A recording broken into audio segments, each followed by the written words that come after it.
तेल्हाऱ्यात AFDAची धडक कारवाई, 11.19 लाखांचा गुटखा व वाहन जप्त। अन्न सुरक्षा आयुक्त तुकाराम मुंढे यांच्या मार्गदर्शनाखाली सुरू असलेल्या विशेष मोहिमेअंतर्गत अन्न व औषध प्रशासनाने तेल्हारा येथे गुटखा व पान मसाल्याविरोधात मोठी कारवाई केली। माळेगाव तेल्हारा मार्गावर तपासणी दरम्यान एका 4 चाकी वाहनातून 6,19,484 रुपयांचा प्रतिबंधित साठा जप्त करण्यात आलाय। या प्रकरणी वाहन चालक देवीलाल सज्जनलाल जयस्वाल राहणार लाडनापूर तालुका संग्रामपूर जिल्हा बुलढाणा व इतर दोघांविरोधात तेल्हारा पोलीस ठाण्यात गुन्हा दाखल करण्यात आला आहे। कारवाईत गुटख्यासह वाहतुकीसाठी वापरण्यात आलेले सुमारे 5 लाख रुपये किमतीचे वाहनही जप्त करण्यात आले आहे। जप्त मुद्देमालाची एकूण किंमत 11,19,484 रुपये आहे।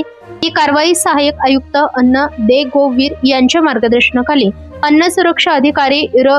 सोळंके, बोरचाटे व सूर्यवंशी यांनी केली।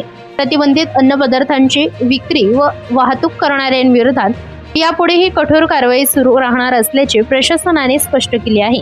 महाराष्ट्र न्यूज साठी संपादक इस्माईल शेख, अकोला।